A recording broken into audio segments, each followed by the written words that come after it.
નમસ્કાર મિત્રો સ્વાગત છે તમારું અમારી યુટ્યુબ ચેનલમાં। આજની વિડીયોમાં વાત થશે આજે તારીખ 30 સપ્ટેમ્બરથી લઈને 10 ઓક્ટોબર સુધી ગુજરાતમાં કેવું રહેશે હવામાન। અત્યારે ચોક્કસથી મિત્રો ગુજરાતમાં એક સાર્વત્રિક વરસાદનો માહોલ સર્જાયો છે। ભલે સેટેલાઇટ બેઝના માધ્યમથી તમને સિસ્ટમ ન દેખાય, પરંતુ હજુ પણ ગુજરાતમાં વરસાદની શક્યતા રહેલી છે। આજ રોજ દક્ષિણ ગુજરાત, સૌરાષ્ટ્ર, મધ્ય ગુજરાતના અનેક ભાગોમાં છૂટોછવાયો વરસાદ અથવા તો ઝરમર વરસાદ વરસી શકે છે। આગામી મિત્રો 24થી 48 કલાક હજુ પણ ગુજરાતમાં વરસાદની શક્યતા રહેલી છે। એટલે એક તરફ ખેલૈયાઓ માટે માઠા સમાચાર છે, તો બીજી તરફ ખેતીના અમુક પાકને વ્યાપક નુકસાન પણ થાય તેવી શક્યતા દેખાઈ રહી છે। હવે મહત્વનું છે કે ગુજરાત અને તેની આસપાસ સર્જાયેલી વરસાદની સિસ્ટમને કારણે આગામી ઓક્ટોબરના કહી શકાય કે 10 ઓક્ટોબર સુધી હજુ પણ છૂટાછવાયા વરસાદની શક્યતા છે। અત્યારે ગુજરાતમાં એવરેજ વરસાદનું પ્રમાણ 115%થી વધુ છે, ત્યારે આગામી દિવસોમાં પણ સામાન્ય પર્સન્ટેજ વધે તેવી શક્યતા દેખાઈ રહી છે। અત્યારે મિત્રો ચોમાસાનો ચોક્કસથી વિદાયનો સમયગાળો ચાલી રહ્યો છે, પરંતુ બંગાળની ખાડીમાંથી જે સિસ્ટમ બની રહી છે તે મધ્ય ભારત તરફ એક્ટિવ થઈ રહી છે અને તેના લીધે થઈને ગુજરાતને પણ તેની અસર જોવા મળી રહી છે।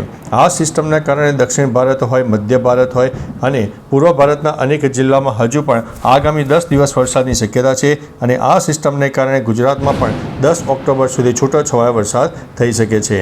હવે તારીખ પ્રમાણે વાત કરીએ તો આજે તારીખ 30 સપ્ટેમ્બર છે, તો આજ રોજ ગુજરાતમાં એક સાર્વત્રિક વરસાદનો માહોલ વચ્ચે છૂટોછવાયો વરસાદ, તો કોઈ જગ્યાએ લોકલ ડેવલપમેન્ટ સર્જાય, લો ક્લાઉડ ફોર્મેશન સર્જાય તો જે તે જગ્યાએ થોડો વધુ વરસાદ પણ થઈ શકે છે।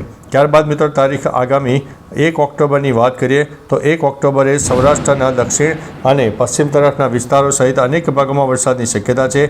દક્ષિણ ગુજરાતથી લઈને કેરળ સુધીની વરસાદની ટફ રેખા સર્જાઈ જશે। ત્યારબાદ મિત્રો તારીખ 2 ઓક્ટોબરની વાત કરીએ તો 2 ઓક્ટોબરના રોજ કચ્છ અને સૌરાષ્ટ્રના અનેક ભાગોમાં છૂટોછવાયો વરસાદ થઈ શકે છે અને ગુજરાતના અન્ય વિસ્તારમાં છાંટાછૂટી થાય તેવી શક્યતા છે।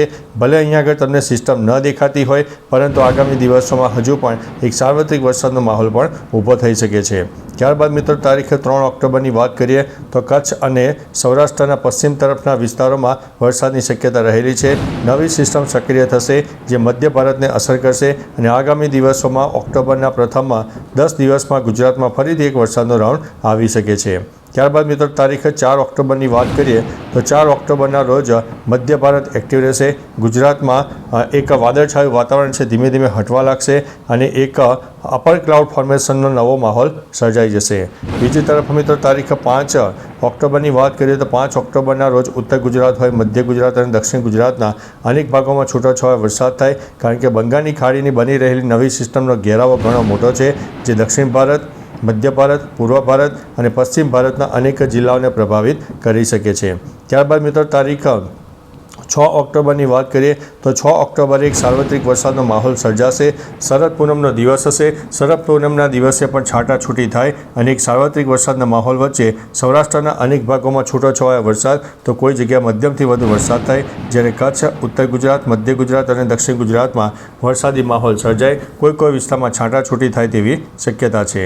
ત્યારબાદ મિત્રો તારીખ 7 ઓક્ટોબરની વાત કરીએ તો 7 ઓક્ટોબરે દક્ષિણ ગુજરાત, મધ્ય ગુજરાતનો પૂર્વ તરફનો વિસ્તાર, સૌરાષ્ટ્રના દક્ષિણ અને પૂર્વ તરફના વિસ્તારમાં વાતાવરણમાં પલટો આવે તેવી શક્યતા છે।